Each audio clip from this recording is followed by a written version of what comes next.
Hi friends, வாழைக்காய் fry எப்படி செய்யலான்னு பார்க்கலாம் வாங்க. ரொம்ப சிம்பிள். நீங்கள் நிறைய பொடியெல்லாம் எதுவுமே சேர்க்க தேவையில்லை.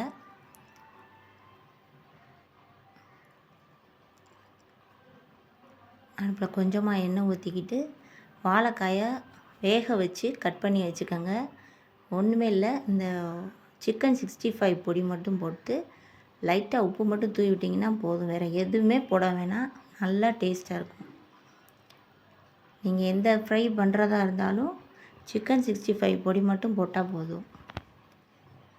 போட்டு நல்லா வறுத்து எடுத்துக்கலாம்.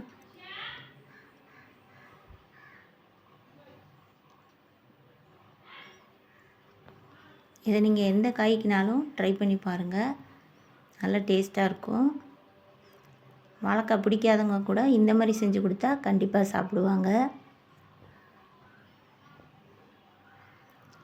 நல்லா வறுபட்டுருச்சு. இப்போ எடுத்து ஒரு பிளேட்டுக்கு மாற்றிக்கலாம்.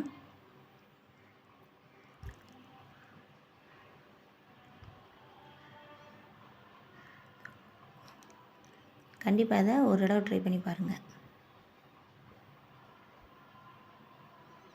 சிம்பிளாகவும் இருக்கும், ஈஸியாக இருக்கும். டக்குன்னு நீங்கள் ஒரு ஃப்ரை பண்ணணும்னா டக்குன்னு இதை பண்ணிக்கலாம். ஈஸியாக செய்கிற மாதிரி இருக்கும். இதை கண்டிப்பாக ட்ரை பண்ணி பாருங்கள்.